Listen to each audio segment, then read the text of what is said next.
Fíjense algo, saben que se acuerdan que estamos estudiando o predicando una serie sobre el libro de Hechos, ¿verdad? ¿Se acuerdan? ¿Sí? Ok, pensaba que se iban a acordar más, pero está bien. Está bien, estamos predicando sobre el libro de Hechos y quiero iniciar con una historia. ¿Cuántos recuerdan esta historia? Esto fue el accidente que ocurrió en el año 2010, 5 de agosto del 2010, donde colapsó repentinamente una de las minas en Chile, ¿verdad? Esa mina colapsó y cerró todas las entradas y salidas. ¿Y ahí se acuerdan de ese evento? ¿Sí? Ok. Y se quedaron encerrados ahí 33 mineros. ¿Ok? Eso fue fuerte. Estremeció no solo a Chile. Todos los que estamos por acá lejos también estábamos pendientes de esas noticias. Y fíjense algo, estos mineros pasaron 17 días, escuchen esto, 17 días sin contacto alguno.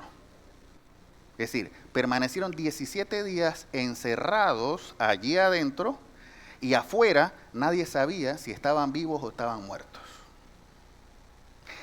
Nosotros pasamos un día sin comer y estamos en problemas.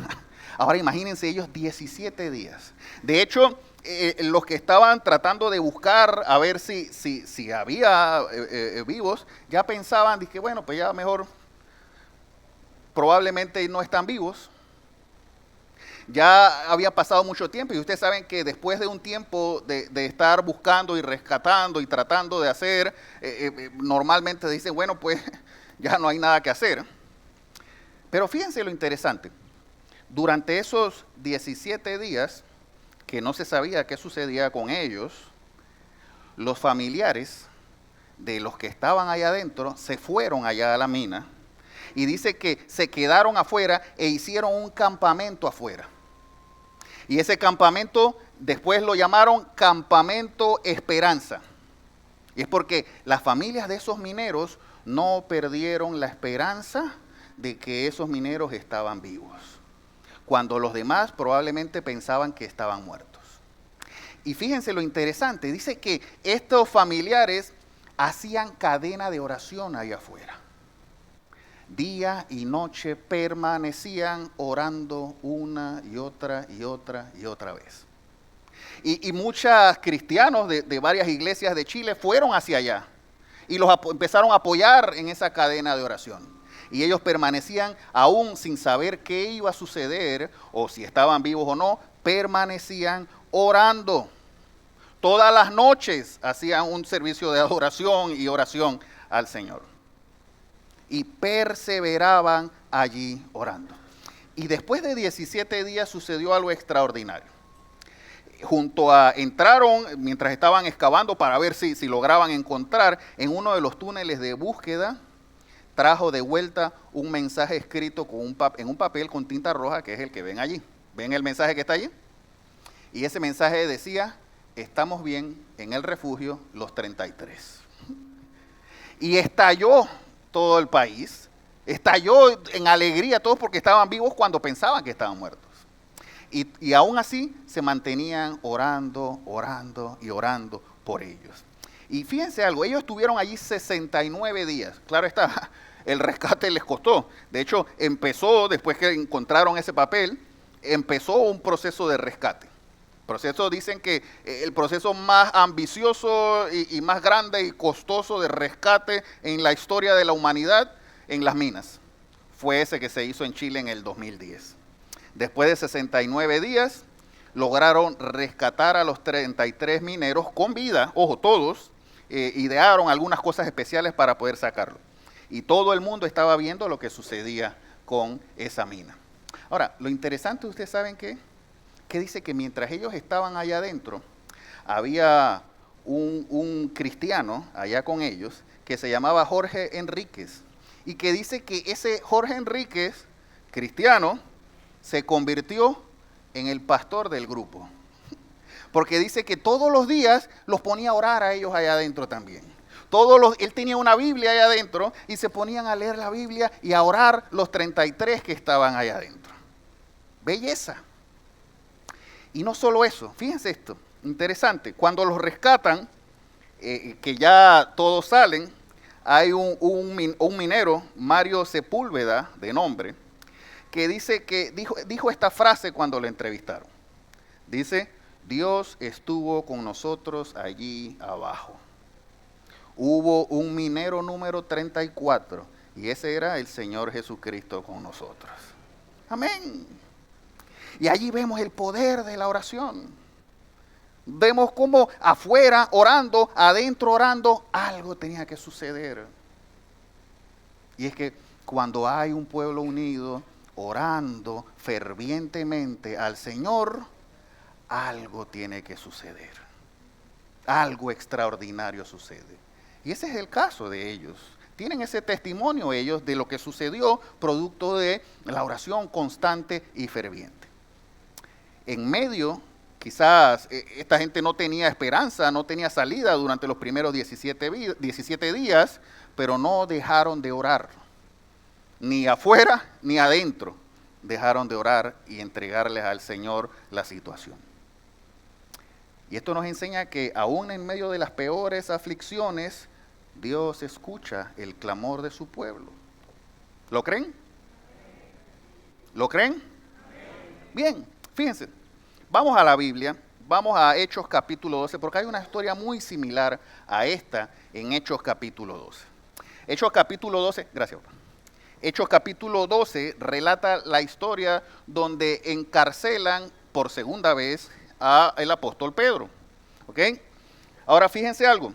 El apóstol Pedro había salido de Jerusalén y estaba predicando. ¿Se acuerdan que hablamos la semana pasada de que estuvo en Jope? Y en Jope hizo algunos milagros por el poder del Espíritu Santo. Y allí en Jope inclusive había una señora que falleció que se llamaba Dorcas. ¿Se acuerdan que los dije la semana pasada? ¿Verdad, Dorcas? ¿Te acuerdas? Eso es. Gracias a Dios no era esta. Ok, bien.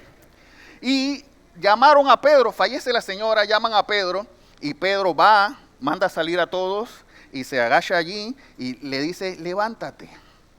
Y la señora se levanta, y eso fue un revuelo y todos creyeron allí en Jope.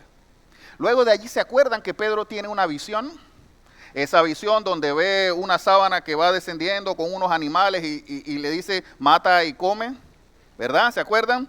Y se acuerdan que Cornelio, un centurión romano, también tuvo una visión que le decía, ve y busca a un tal Simón que le llaman Pedro. Y eso fue lo que predicamos la semana pasada. Pedro va a la casa de Cornelio, alguien que a una casa donde no debía entrar por sus tradiciones judías, y entra y encuentra, hayan salvación en esa casa, y Pedro los bautiza a todos. Ahora bien, después que sucede esto, Pedro regresa a Jerusalén. El asunto es que Jerusalén estaba prendido. Y Jerusalén ya había crecido el odio hacia los cristianos. Ya no solo de parte de los sacerdotes envidiosos, sino que también Herodes había empezado la persecución contra ellos. ¿Ok? El rey Herodes. Y allí nos encontramos en el capítulo 12. ¿Me acompañan a leerlo? Gracias, Francisco. Bien, vamos para allá. Capítulo 12. En ese tiempo, el rey Herodes hizo arrestar a algunos de la iglesia con el fin de maltratarlos. Ya estaba clarito lo que iba a suceder. ¿Ok? A Jacobo, hermano de Juan, lo mandó a matar a espada. Ese fue el primero de los apóstoles que fue asesinado. Primero de los 12 apóstoles asesinados. Dice, al ver que esto agradaba a los judíos, procedió a prender también a Pedro. Esto sucedió durante la fiesta de los panes sin levadura. Después de arrestarlo, es decir, arrestar a Pedro, lo metió en la cárcel y lo puso bajo la vigilancia de 4 grupos de 4 soldados cada uno. Es decir, le mandó 16 soldados. Es decir, se turnaban esos 16 soldados para que no se escapara Pedro. Ahora bien, aquí no lo dice, sin embargo, la mayoría de los teólogos y eruditos creen que ya Herodes se había enterado que Pedro y Juan se habían escapado unos capítulos anteriores de la cárcel. ¿Se acuerdan de eso? Se escaparon de la cárcel Juan y Pedro. Entonces Herodes dijo, ñagare, esto no se me escapan. Y mandó una comitiva de 16 soldados para que lo custodiaran. Ahora bien, ¿saben algo? Entre esos 16 soldados, habían 2 que estaban adentro con él y encadenado con él. A ver si te vas a escapar ahora. Y Herodes decía, ni Odín ni se escapa de esta. ¿Ok? Y así estaba Pedro. Y dice, Herodes tenía la intención de hacerlo comparecer en el juicio público después de la Pascua. Es decir, Herodes quería hacerle un juicio público, ojo, pero como él sabía que esto de maltratar a los cristianitos le ganaba gracia con los judíos, lo más probable es que Pedro iba a terminar igual que Jacobo, es decir, muerto a espada. O sea que el final de Pedro, de acuerdo a esta historia, eso no fue lo que sucedió obviamente, pero de acuerdo al panorama que se estaba pintando, era que lo más probable es que iba a ser asesinado. Dice así, versículo 5, pero mientras mantenían a Pedro en la cárcel, ¿la iglesia qué? Belleza. Y no solo oraba, ¿qué dice? ¿Que oraba cómo? Constante y fervientemente a Dios. La iglesia, Pedro estaba preso, pero la iglesia no cesaba de orar. Hay otras versiones que dicen que oraban sin cesar. Dice constante, y no solo constante, sino ferviente. ¿Qué significa eso?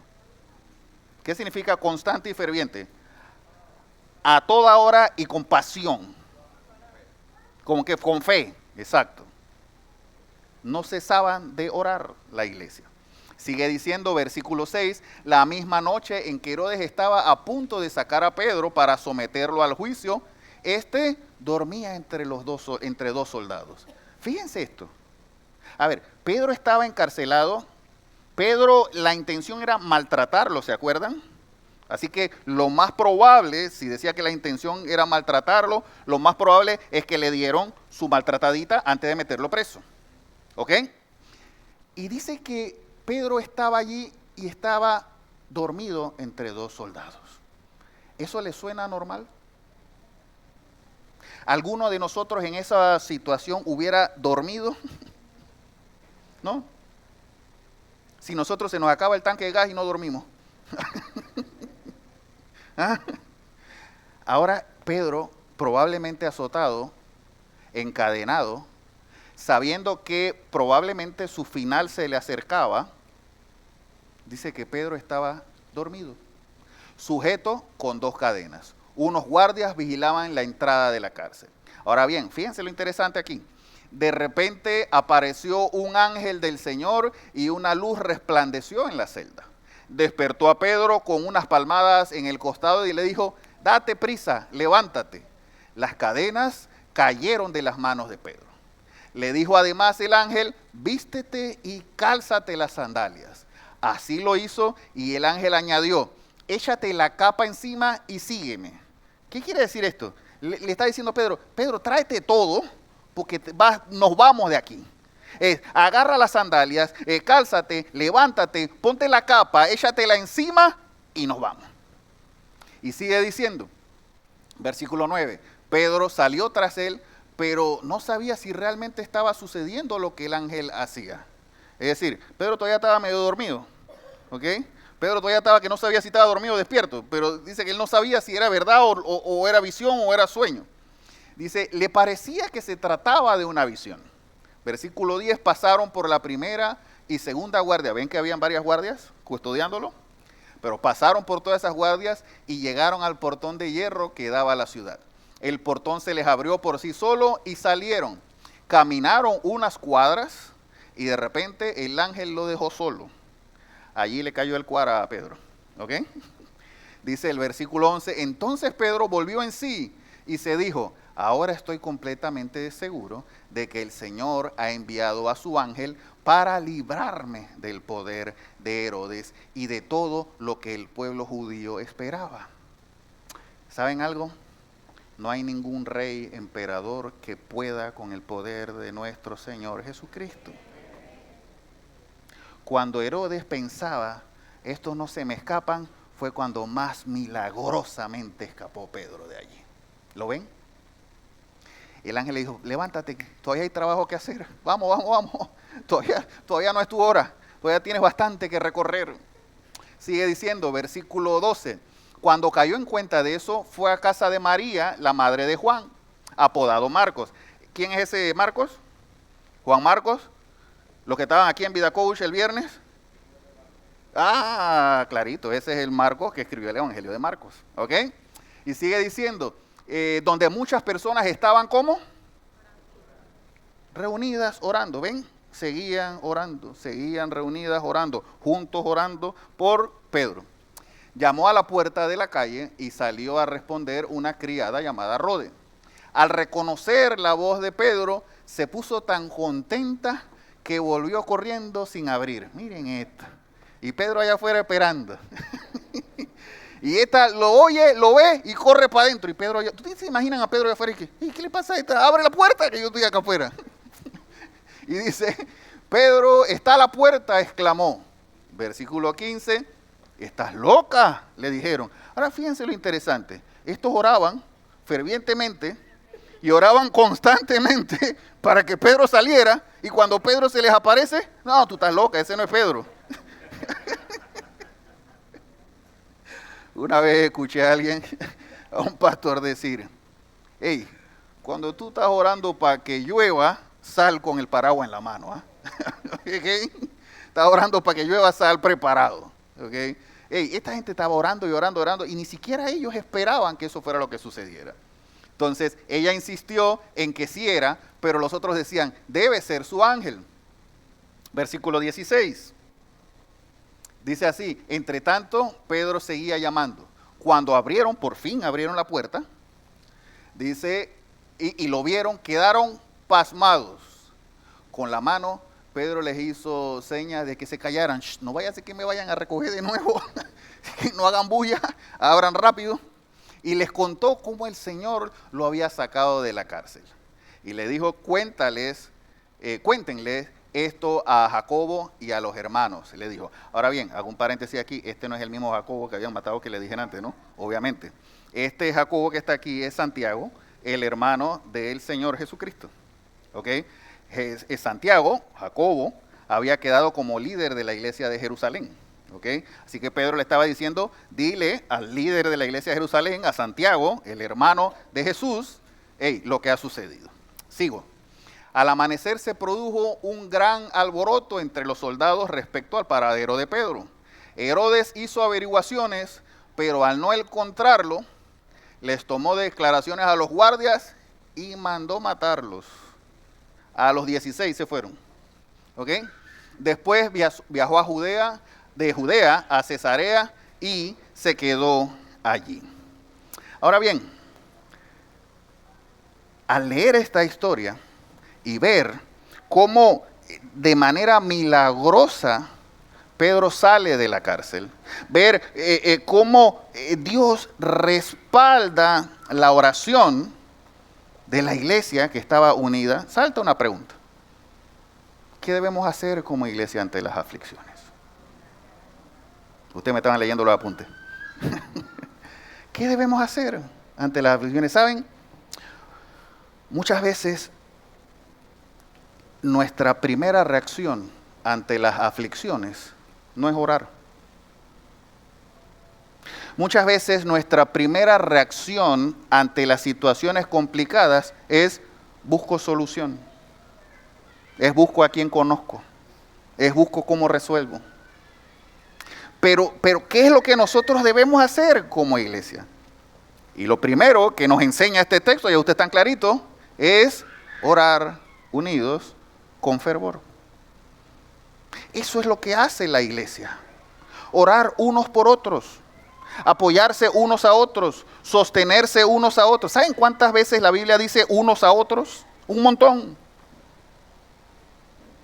Confiesen sus pecados unos a otros. Oren unos por otros. Sosténganse unos a otros. Jesús diseñó la iglesia como una comunidad de creyentes para que todos fuéramos uno y en unidad oráramos y nos animáramos unos a otros. Esa es la esencia de la iglesia. nos conectamos a Dios y nos conectamos a nuestros hermanos. Y aquí el pasaje nos está enseñando que la oración unida, ferviente, tiene poder. La iglesia permanecía orando y decía que era constante y ferviente. No se detenían de orar unos por otros. Pedro estaba preso, no tenía esperanza. No sabía siquiera si iba a salir o no salir. Ni siquiera la iglesia, ¿se acuerdan que vieron que ellos pensaron, cuando vieron a Pedro se espantaron? Ni siquiera ellos pensaban que iba a suceder. Sin embargo, así como les dije al inicio, así como los familiares de los mineros de Chile, la iglesia se mantuvo orando ferviente y unida constantemente. ¿Saben algo? Cuando hay una iglesia unida, orando, constante y ferviente, Dios hace cosas impresionantes. Su poder se mueve en la alabanza de su pueblo. Allí cuando tú y yo nos unimos y oramos juntos, el poder de Dios empieza a moverse. Las cosas cambian, las cadenas se rompen, las puertas se abren. Eso es el poder de la oración. Ese es el poder de la unidad, de la oración en unidad. ¿Cuántos saben que los lunes a las 6:30 oramos en Zoom? Los demás no sabían, ¿verdad? Miren, todos los lunes a las 6:30, mira, de 6:30 a 7 de la noche, 30 minutos, oramos por Zoom unos por otros. Y les aseguro que haciéndolo con fervor, unidos, constantes, Dios escuchará nuestras oraciones y les aseguro que Dios va a obrar en medio de nosotros. ¿Cuántos se van a conectar mañana?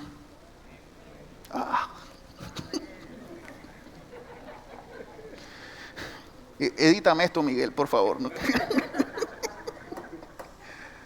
¿A qué hora es mañana? ¿Cuántos se van a conectar mañana? Conéctese, no desaproveche la oportunidad de orar unos por otros. Fíjense, me sorprendió mucho y conversé con alguien que se conectó la semana pasada. Y me comentaba, decía, hey, yo no sé orar, pero me atreví y oré. Y oró tanto que hubo que ya cortarla. No, mentira. Y yo decía, belleza. Es que no hay que hacerlo con palabras sofisticadas, no hay que pensar que hay que hacer, no. Es nada más presentar nuestras peticiones delante de Dios. Y no solo las nuestras, sino yo oro por Elmir y Elmir ora por mí. Alvin ora por Giriani y Giriani ora por mí. Félix ora por mí y yo oro por Elmir. ¿Lo ven? ¿Y qué? Y todos por mí, está bien, pues todos oren por mí, no hay problema. Ahora bien, allí es donde está la belleza de la iglesia unida orando. Allí es donde nos conectamos con Dios y nos conectamos entre nosotros. Y les digo algo, les insisto, cuando hay una iglesia orando constante y ferviente, Dios hace cosas impresionantes. Así como lo hizo en la iglesia del primer siglo. Jesús diseñó la iglesia como una comunidad de creyentes para que oráramos. Y quizás algunos puedan decir, pero ¿de qué me sirve a mí orar? Si yo estoy hace rato pidiendo algo y Dios no me lo hace. Estoy hace rato pidiendo que mi suegra se mude y nada que Dios hace.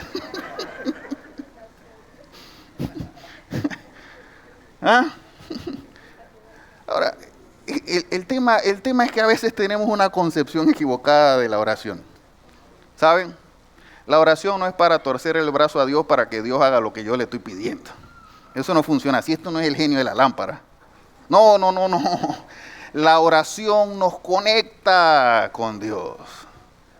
Cuando oramos nos conectamos con Él. Cuando oramos nuestro corazón y nuestras intenciones cambian y se alinean con la voluntad de Dios. Cuando oramos empezamos a entender que su voluntad es mejor que la mía. Empezamos a comprender que Él tiene el control de todo y que ningún arma forjada contra mí prosperará porque su palabra lo dice. Aunque ande en valle de sombra de muerte, no temeré mal alguno. Cuando oro empiezo a comprenderlo. Cuando oro empiezo a comprender que Él está al control hasta de los más pequeños detalles de nuestras vidas. Y dice la palabra de Dios que a los que aman a Dios, todas las cosas le ayudan a bien. Allí es donde está el poder de la oración. Cuando nos conectamos con Dios y unos con otros, empieza a fluir su Espíritu Santo, empieza a transformar nuestras vidas, empezamos a entender lo que Él quiere para nosotros y empezamos a caminar con la seguridad que tenía Pedro y que tenían los discípulos del primer siglo. Santiago, capítulo 5, versículo 16, dice: confiésense los pecados unos a otros, es decir, entre ustedes, sopórtense, háblense entre ustedes. Me encantó lo que sucedió ayer aquí, la reunión de varones que hubo aquí. Man Cave, ya me lo aprendí. Belleza. Ver cuántos hombres estábamos aquí hablando y apoyándonos y soportándonos unos a otros.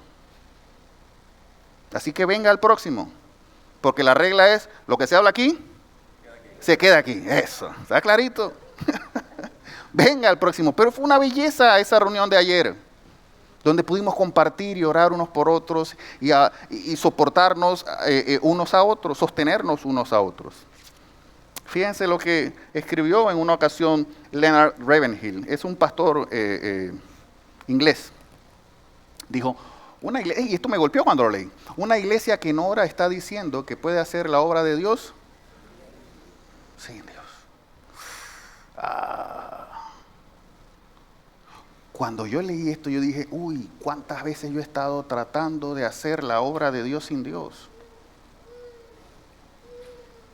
¿Cuántas veces yo he estado tratando de hacer cosas para Dios sin Dios? No, es que la oración es la que cambia las cosas. Mi conexión con Dios es la que hace que las cosas sucedan. No es por mi fuerza, no es porque soy hábil, no es porque estudié, no es porque conozco a Alvin. ¡Ey, se fue Alvin! Y ahora que estoy vacilando a Alvin se va. ¿Cómo así? No. Es la oración actuando.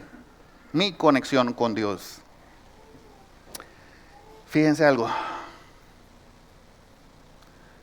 Algo que he estado orando por ya mucho tiempo, ¿saben? Que le he pedido al Señor es que nuestra iglesia Vida sea conocida por una iglesia que ora unida y que adora al Señor unida.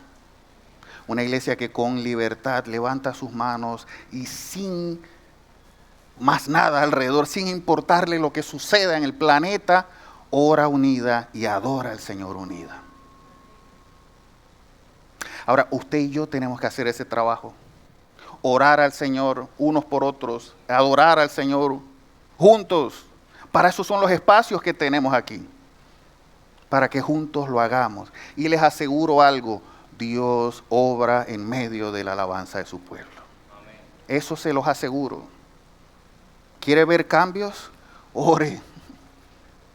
¿Quiere ver cambios en algo? Alabe a Dios. Y Él se va a encargar de abrir puertas y demás. Hay una segunda enseñanza que nos da este pasaje. ¿Qué debemos hacer como iglesia ante las aflicciones? Confiar plenamente en Dios. Fíjense algo, el Pedro que un poco de tiempo antes había negado a Jesús, había salido huyendo, este es el Pedro que ahora está dormido y puede dormir en medio de un encarcelamiento, en medio de que lo tenían encadenado, sin siquiera estar seguro si al día siguiente iba a seguir teniendo vida. Pero tenía la confianza ¿en quién? En el Dios. Pedro no tenía la confianza en de que, ay, ¿qué hará Herodes? ¿A qué hora me van a despertar mañana para saber? No, Pedro no estaba pendiente de eso. Pedro decía: yo me voy a dormir porque yo sé que mi Dios es poderoso y algo va a hacer.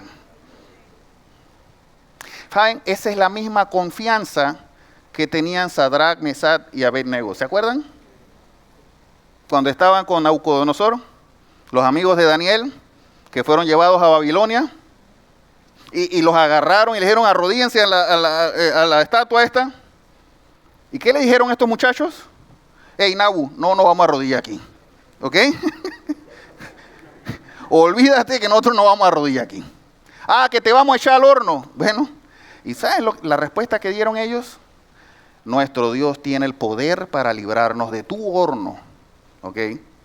Pero aunque no nos libre, ojo, miren en quién tenían la esperanza.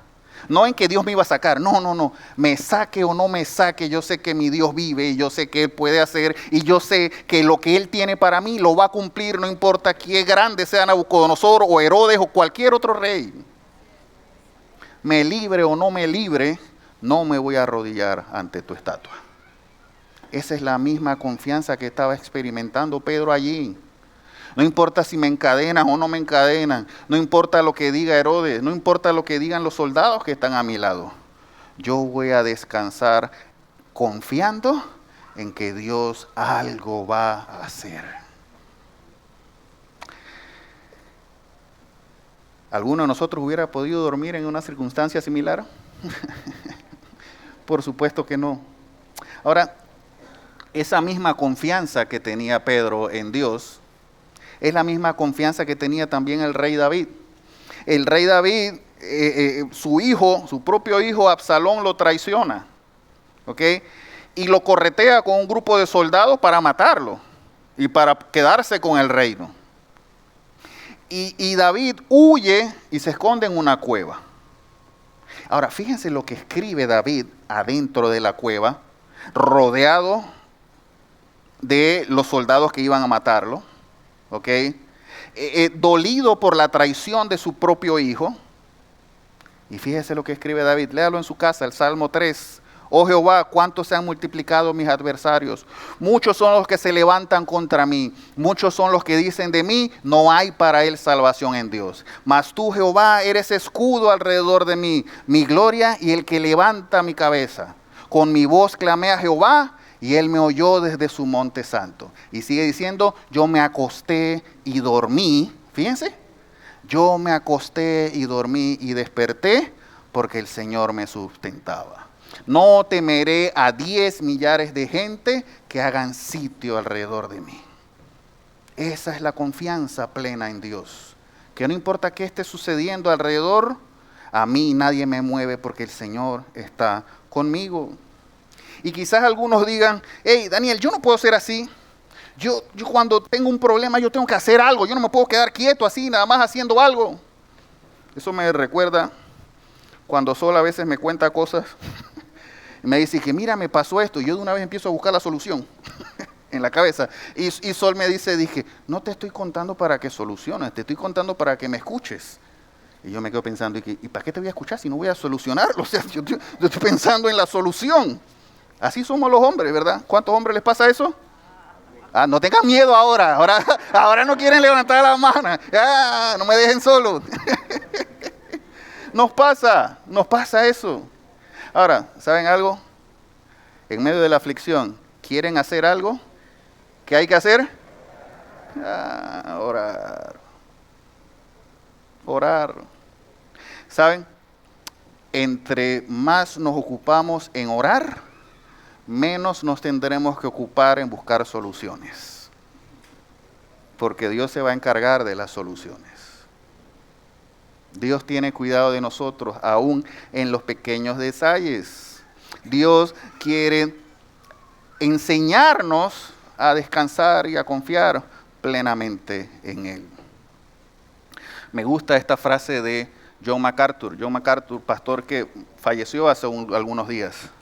Y decía, la paz de Dios no es la ausencia de problemas, sino la certeza de que Él está en control de cada detalle.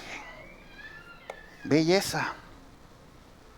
No es que no vamos a tener problemas, no es que al orar no tenemos problemas, no. Jesús dijo, hey, en el mundo van a tener aflicciones. Le dijo, yo los envío como ovejas hacia los lobos. Van a tener aflicciones, pero ¿qué les dijo? Confíen porque yo he vencido al mundo. Él tiene cuidado de los más pequeños detalles. Él tiene un plan para cada uno de nosotros. Él sabe lo que quiere para nosotros. ¿Cuál es nuestro trabajo? Orar y confiar en Dios. ¿Saben? Esta misma paz la experimentó también el apóstol Pablo cuando escribió Filipenses capítulo 4, versículo 6. ¿Se acuerdan? El apóstol Pablo, estando preso en Roma, escribió: por nada estén afanados, sino sean conocidas vuestras peticiones delante de Dios con toda oración y ruego. Es decir, ora. Y dice, y la paz de Dios, que sobrepasa todo entendimiento, guardará tu corazón y tus pensamientos en Cristo Jesús. ¿Qué significa esto? Ora y confía. Ora y confía. Dios está en control. Ora y confía. ¿Qué debemos hacer como iglesia entre las aflicciones? Orar unidos con fervor, constantemente, como lo hizo la iglesia del primer siglo, y confiar plenamente en Dios. Esa es la promesa que tenemos, que al presentar nuestras peticiones, Él nos escucha. Y si nos escucha, si tenemos la certeza de que Él nos escucha, podemos estar tranquilos y seguros que Él tiene el control sobre todas las cosas. Lo quiero dejar con esta frase, y si los músicos me ayudan. Ora, confía y deja que Dios haga lo imposible. ¿Lo puede repetir conmigo? Ora, confía y deja que Dios haga lo imposible. Ahora, ¿se lo puede decir al que está al lado suyo para que lo recuerde? Pero ¿sabes qué? Dígalo creyéndolo. Al otro lado ahora. Ora, confía y deja que Dios haga lo imposible. ¿Saben? A veces creemos que nosotros tenemos que hacer lo imposible y no es así. No, nosotros tenemos que ¿qué? Orar y confiar. Y Él se encarga de hacer lo imposible. ¿Podemos orar juntos? Gracias, Señor, por tu palabra, Dios. Gracias por tu misericordia y gracias por tu fidelidad, Señor. Gracias, Señor, porque tenemos la certeza de que tú nos escuchas, que tú escuchas el clamor de tu pueblo. Tus oídos están atentos al clamor de tu pueblo. Tu palabra dice que tu poder se mueve en medio de la alabanza de tu pueblo, Señor. Y así lo creemos, Padre. Gracias por tu palabra, Dios. Gracias porque tú nos enseñas, Señor, que nuestro principal y prioritario recurso ante cualquier circunstancia es orar, es acudir a ti, Señor. Tú estás en tu trono, tú todo lo tienes bajo control, todo gira en torno a ti, Señor.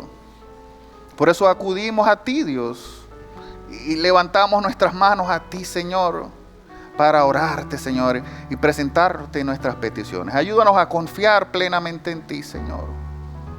Ayúdanos, Dios, a comprender, Señor, que todo se trata de ti, Jesús.